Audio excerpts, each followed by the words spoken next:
Hello guys, welcome to my YouTube channel education for all. तो last session में मैंने आप लोग बिजनेस अपॉर्चुनिटीज और वैल्यू क्रिएशन के बारे में डिस्कस किया था। आज की टॉपिक में आप लोगों को creating and sustaining enterprising model and organisational effectiveness के बारे में समझाऊंगी। तो देखो, पहला क्या है हमारा, steps to create an enterprise model. मतलब एक एंटरप्राइज बनाने के लिए कौन कौन से स्टेप की हमें जरूरत पड़ती है वो हम डिस्कस करते हैं। ठीक है, तो पहला देखो, पहला क्या है, आइडेंटिफिकेशन ऑफ बिजनेस अपॉर्चुनिटी। मतलब आपको एक अपने लिए आइडियल बिजनेस अपॉर्चुनिटी को क्या करना है, आइडेंटिफाई करना है। ठीक है, इसमें कौन कौन से प्रोसेस आपको इन्वॉल्व होते हैं। इसमें आप क्या करते हो, एक आइडियल बिजनेस अपने लिए आइडेंटिफाई करते हो, उससे रिलेटेड कस्टमर की जो भी डिमांड मार्केट में हो रही है उसे आप आइडेंटिफाई करते हो। फिर उससे कंपनी या ऑर्गेनाइजेशन से रिलेटेड आप अपनी एक पॉलिसी बनाते हो, और उसके बाद जो भी आप बिजनेस अपॉर्चुनिटी आइडेंटिफाई किए हो उससे रिलेटेड आप मार्केट में अपने कंपटीटर आइडेंटिफाई करके उनकी बिजनेस पॉलिसी आप समझते हो। तो ये सब चीजें आपकी क्या आ जाती है, आइडेंटिफिकेशन ऑफ बिजनेस अपॉर्चुनिटीज में। देखो, दूसरा क्या है, generation of business ideas.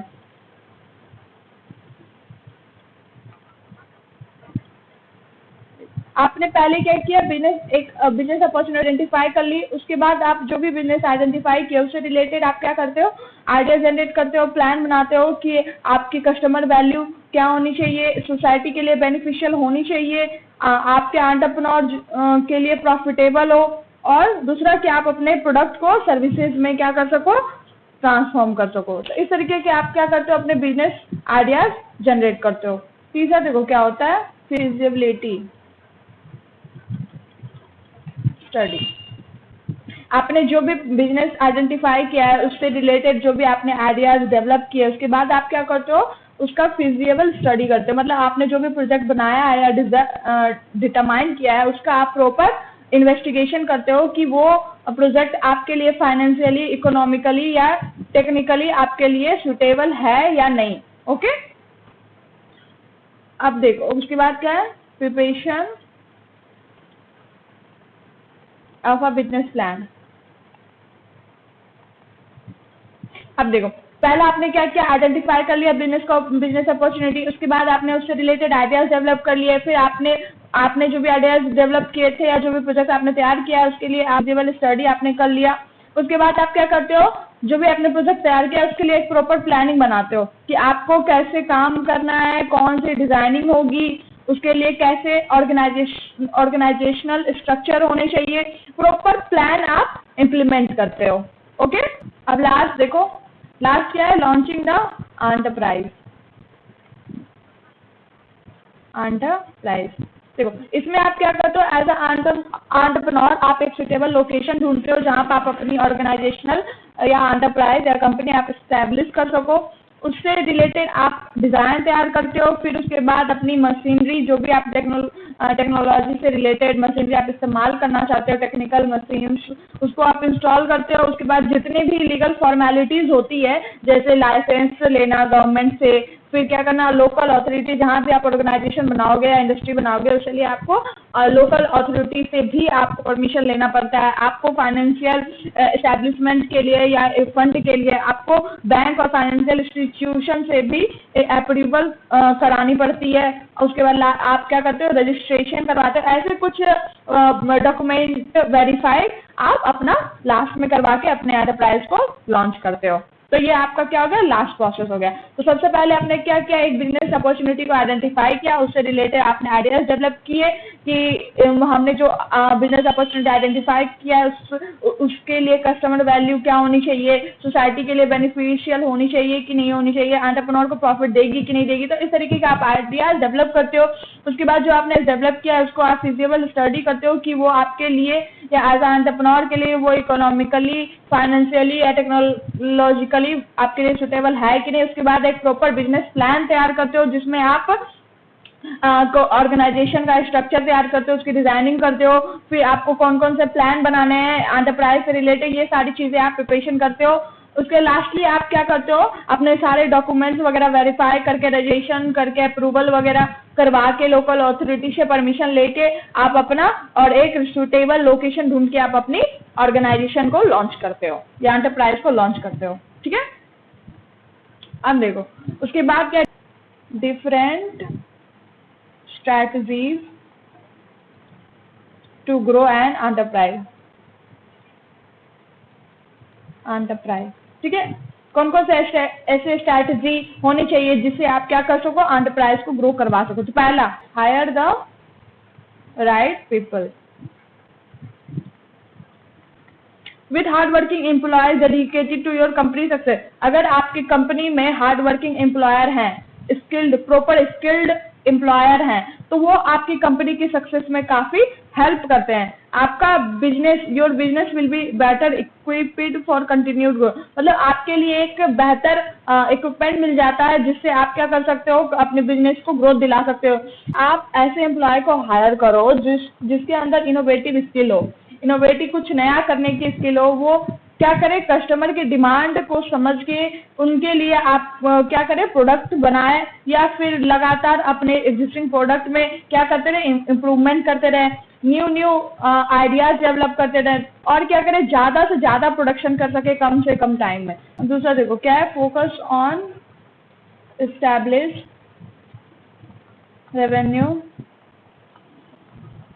Sources rather than trying to acquire new customer, direct your attention to core customer you already have। देखो नए कस्टमर बनाने की कोशिश में आप कभी कभी क्या करते हो, आप अपने एग्जिस्टिंग कस्टमर से रिलेशनशिप खराब कर लेते हो। तो आपको अगर अपना रेवेन्यू सोर्सेज को स्टैब्लिश रखना है, मेंटेन रखना है, बैलेंस्ड रखना है, तो आपके जो कोर कस्टमर है, मतलब एग्जिस्टिंग कस्टमर है, उनसे आप अपनी रिलेशनशिप हमेशा अच्छे से बना के रखो, ताकि वो कस्टमर आपके प्रोडक्ट को जब भी आप लॉन्च करो वो खरीदे। ठीक है। तीसरा देखो, रिड्यूस योर रिस्क।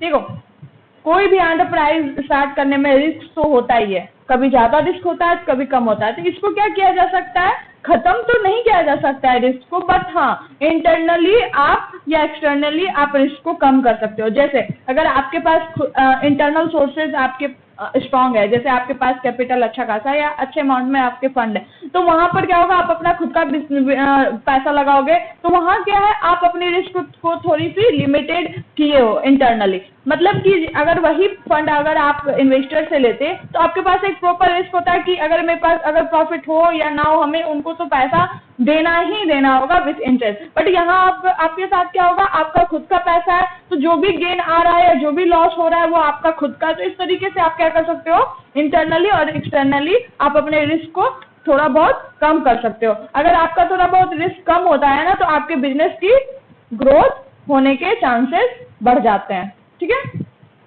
उसके बाद क्या है, B adaptable.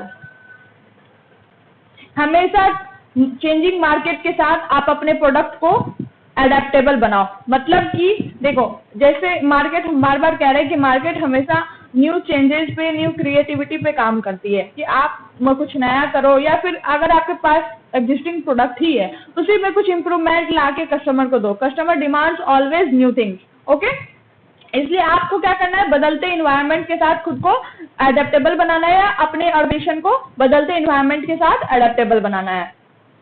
5, boost your customer service. Another great method of growing your business is to focus on providing superior customer service। मतलब आपके लिए जरूरी क्या होता है कि वो एक superior customer service कस्टमर को प्रोवाइड करे, क्योंकि कस्टमर लास्टली जब आपके कस्टमर सर्विस प्रोवाइडर से इंटरेक्ट करता है तभी वो कन्विंस होता है आपके प्रोडक्ट लेने के लिए, या तभी वो जान पाता है कि हाँ आप कोई प्रोडक्ट लॉन्च कर रहे हो। ठीक है। तो आपको एक क्या बना के रखना है, एक प्रॉपर सुपीरियर कस्टमर सर्विस आपको कस्टमर को प्रोवाइड करते रहना है। 6 देखो, रिसर्च योर कंपिटिटर। आप जो भी फील्ड में काम कर रहे हो, ऐसा तो नहीं है कि आप इकलौते हो उसी फील्ड में काम कर रहे हो, नहीं, आपके कुछ कंपिटिटर भी होंगे। तो आपको हमेशा क्या होना चाहिए, कंपिटिटर की पॉलिसी या कंपिटिटर के बारे में आपको पूरी नॉलेज होनी चाहिए। इससे आप क्या करते हो, आप कंपिटिटर से compete करके अपनी इम्प्रूवमेंट ऑर्गेनाइजेशन में करते रहते हो, या फिर आप उनसे अच्छी पॉलिसी बना के लाते हो। तो आपको हमेशा कंपिटिटर पे रिसर्च करते रहना चाहिए। ये भी आपको क्या दिलाती है, बिजनेस में ग्रोथ दिलाने में हेल्प करती है। देखो क्या दिया है, इन्वेस्ट इन योर सेल्फ।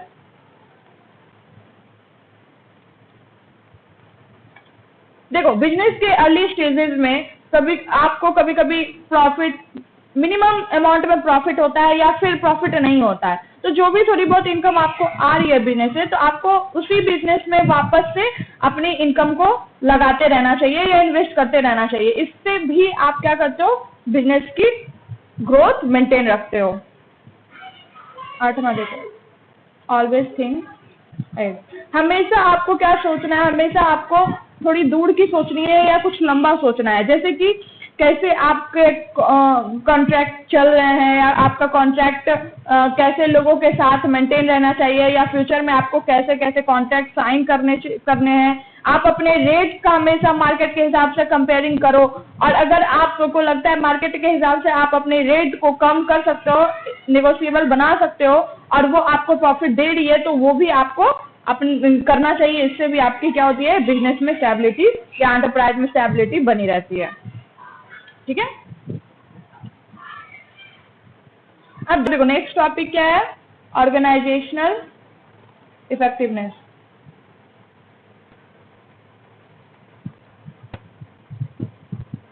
देखो कैसे हम अपने ऑर्गेनाइजेशन की इफेक्टिवनेस या परफॉर्मेंस मेंटेन करके रखें, उसके लिए क्या क्या स्ट्रैटेजी होनी चाहिए वो देखो। तो पहला क्या है, clear decision right. As a entrepreneur आपके अंदर एक ऐसी मैनेजमेंट स्किल या मैनेजरियल स्किल होनी चाहिए जिससे आप क्लियर डिसीजन ले सको, कोई भी इंप्रूवमेंट से रिलेटेड, कोई भी इम्प्लीमेंटेशन से रिलेटेड, जिससे क्या हो, बिजनेस ग्रोथ हो और जो भी रिस्क आपके प्रोडक्शन से रिलेटेड आ रही है उसको आप क्या कर सको, अवॉइड कर सको। दूसरा देखो, स्ट्रॉन्ग लीडरशिप। कोई भी बिजनेस एंटरप्राइज एक लीडरशिप के बिना नहीं चल सकती है। और अगर आपकी लीडरशिप बहुत अच्छी है, लीडरशिप क्वालिटी बहुत ही ज्यादा अच्छी है, तो आप क्या कर सकते हो, बिजनेस को बहुत अच्छे लेवल पे ले जा सकते हो। क्योंकि बेसिकली आपको एक अच्छी पकड़ बना के रखनी है अपनी बिजनेस में, जिससे आप क्या कर सको, एम्प्लॉय को मोटिवेट कर सको न्यू प्रोडक्शन के लिए, आप क्या कर सको, नई इंप्रूवमेंट लाओ, आप क्या करो, कस्टमर के डिमांड के हिसाब से प्रोडक्शन करने के लिए एम्प्लॉयर को मोटिवेट करो। तो एक प्रॉपर आपके पास अच्छी लीडरशिप क्वालिटी होनी चाहिए जिससे आप ऑर्गेनाइजेशन को एक स्ट्रक्चर्ड वे में रन अप कर सको। ठीक है, उसके बाद क्या है, स्ट्रैटेजी फर्स्ट। देखो कोई भी बिजनेस स्टार्ट करने से पहले या प्रोडक्शन करने से पहले आपके पास एक प्रॉपर स्ट्रैटेजी होनी चाहिए। अगर आपके पास एक आइडियल स्ट्रैटेजी है किसी भी प्रोडक्शन से रिलेटेड, तो आप बहुत अच्छी प्रोडक्शन कर सकते हो। इस स्ट्रैटेजी में क्या क्या आता है कि आप जो भी प्रोडक्ट बना रहे हो उससे रिलेटेड कस्टमर की डिमांड क्या है या फिर क्या हो सकती है, या फिर फ्यूचर में उस प्रोडक्ट से रिलेटेड क्या क्या सब्स्टिट्यूट आ सकते हैं। तो इस टाइप की स्ट्रैटेजी आपके अंदर होनी चाहिए ताकि आप जो भी प्रोडक्ट बना रहे हो उसको आप हमेशा मार्केट में लॉन्ग टर्म तक आप उसको ड्यूरेबिलिटी दे सको। ठीक, उसके बाद क्या है, business unit involvement.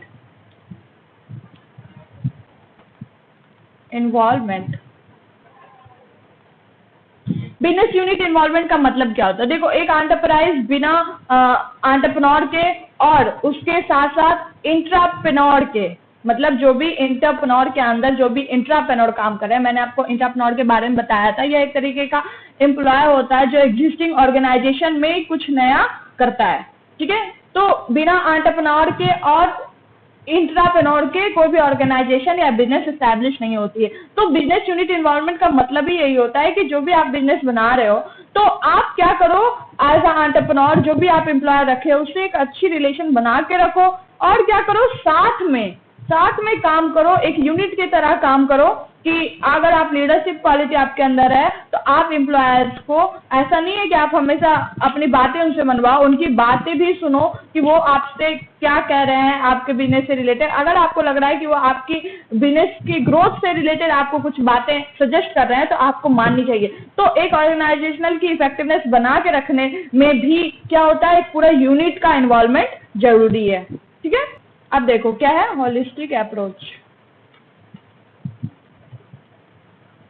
Holistic approach क्या होता है, तो किसी भी लीडर के अंदर एक ऐसी क्वालिटी होनी चाहिए जिससे वो ऑर्गेनाइजेशन को इंश्योर कर सके कि वो एक डिजायर्ड आउटकम अचीव कर रहा है कि नहीं। इसमें देखो, इसमें कौन कौन से प्रोसेस इन्वॉल्व होते हैं कि आपके प्रोडक्ट की रीडिजाइनिंग कैसी होनी चाहिए, रीस्किलिंग आपको करनी चाहिए अपनी एम्प्लॉयर की, फिर आपको एक प्रॉपर वर्क फोर्स प्लानिंग रखनी चाहिए, और आप क्या कर सको, एक राइट डिसीजन मेकिंग ले सको, जिससे आप क्या कर सको, ऑर्गेनाइजेशनल को इंश्योर कर सको कि वो ग्रोथ दे रही है कि नहीं। अब देखो उसके बाद क्या दिया हुआ है, बैलेंस ऑथोरिटी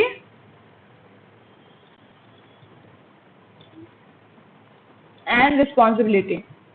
देखो जरूरी नहीं है कि जितने आपने एम्प्लॉयर हायर किए हैं वो आपके इंडस्ट्री के लिए सारे फिटेबल ही हो, बट आपको फिर भी क्या करना चाहिए, एक इंश्योर रखना चाहिए कि जितने भी आपने एम्प्लॉयर हायर किए हैं आप सभी को इक्वल अथॉरिटी दो और इक्वल रिस्पॉन्सिबिलिटी दो। इससे क्या होता है ना, एम्प्लॉयर ट्रांसपेरेंट वे में आप काम करते हैं और आप क्या कर सकते हो, इससे ज्यादा से ज्यादा प्रोडक्शन कर सकते हो मिनिमम ऑफ टाइम में। ठीक है, अब देखो एक लास्ट टॉपिक क्या है, give strategy for a sustainable enterprise model। ठीक है, अब देखो पहला क्या है, maximise material and energy efficiency. देखो आपका एम क्या होना चाहिए, अगर आपको अपनी एंटरप्राइज मॉडल को लंबे समय तक, मतलब एंटरप्राइज को लंबे समय तक रन अप में रखना है, तो आपको क्या करना चाहिए, आपका एम होना चाहिए कि आप कम से कम सोर्सेज में या कम से कम एनर्जी में आप ज्यादा से ज्यादा इफिशिएंट प्रोसेस या ज्यादा से ज्यादा इफिशिएंसी के साथ अपनी प्रोडक्टिविटी मेंटेन करो या प्रोडक्टिविटी करो। ठीक है, उसके बाद ये हुआ कंट्रोल रिसोर्स वेस्टेज। देखो आपका एम क्या होना चाहिए, अगर आपको अपने एंटरप्राइज को लंबे समय तक रनिंग में रखना है तो आपको ऐसे सोर्सेज का इस्तेमाल करना चाहिए जो रिन्यूएबल नेचर के हों, जिसको आप क्या कर सको, रिन्यू कर सको, फिर से रिसाइकिल कर सको, फिर से रीमैन्युफैक्चर कर सको। तो आपको एक ऐसे रॉ मटेरियल रिसोर्सेज का यूज करना चाहिए जो क्या हो, एनवायरमेंट फ्रेंडली भी हो। एनवायरमेंट फ्रेंडली हो, एनवायरमेंट फ्रेंडली वही होते हैं जो फिर से रिन्यूएबल हो। ठीक है, आप देखो डिलीवर, तीसरा क्या, deliver functionality rather than ownership. aims at providing the user with functionality required without owning the product that deliver the service। मतलब एज अ एंटरप्रेन्योर आपका एम्स क्या होना चाहिए कि आप ओनरशिप बनाने की बजाय आप भी क्या कर सको, प्रॉपर फंक्शन डिलीवर कर सको अपने ऑर्गेनाइजेशन को। इससे क्या होता है कि आपकी जो भी प्रोडक्शन होती है वो एक आइडियल वे में होती है या फिर ट्रांसपेरेंट वे में होती है। ठीक है, जो कि यूजर के लिए क्या हो या कस्टमर के लिए क्या हो, वैल्यू क्रिएट करके देता हो, या फिर आपके बिजनेस के लिए वो वैल्यू क्रिएट करके दे सके। अब दे चौथा क्या, अडॉप्ट स्टीवर्डशिप रोल। इसका मतलब क्या होता है, aims to take responsibility that company have to understand manage the impact on the environment in any of way. आपका एम क्या होना चाहिए एज अ कंपनी ओनर, कि आप जो भी प्रोडक्ट बना रहे हो या जो भी मैन्युफैक्चर कर रहे हो उसका कोई भी गलत इम्पैक्ट एनवायरमेंट पे ना हो। मतलब आपको एनवायरमेंट फ्रेंडली रह के अपना मैन्युफैक्चरिंग करना चाहिए। अब देखो क्या, इनकरेज सफिशिएंसी। इसका मतलब क्या है कि आपका एम क्या होना चाहिए कि आप ज्यादा से ज्यादा इंफॉर्मेशन और इंसेंटिव प्रोवाइड करो, जिससे क्या हो, एम्प्लॉयर को इंकरेजमेंट मिले कि वो कम से कम प्रोसेस का इस्तेमाल करके ज्यादा से ज्यादा प्रोडक्शन दे सके। ठीक है, और उसके बाद क्या, इंक्लूसिव वैल्यू क्रिएशन। अगर आपको मार्केट में अपना कंपटीशन बना के रखना है तो आपको हमेशा अपने प्रोडक्ट की वैल्यू क्रिएट करके रखनी होगी, या फिर दिन ब दिन आप अपने प्रोडक्ट की वैल्यू को आपको इंक्रीज करते रहना पड़ेगा। इससे क्या होता है, अगर आपकी बिजनेस की वैल्यू बढ़ती है तो आपके स्टेक होल्डर की भी वैल्यू बढ़ेगी। तो इससे क्या होगा, ज्यादा से ज्यादा स्टेक होल्डर आपके साथ जुड़ेंगे, आपके बिजनेस में इन्वेस्ट करेंगे। तो आपको बेसिकली यही करना है कि आज जो भी प्रोडक्ट बनाओ उसकी कस्टमर वैल्यूज को आपको ओवरऑल इंक्रीज करके रखना है। ठीक है, अब लास्ट क्या है, develop sustainable scale up solution.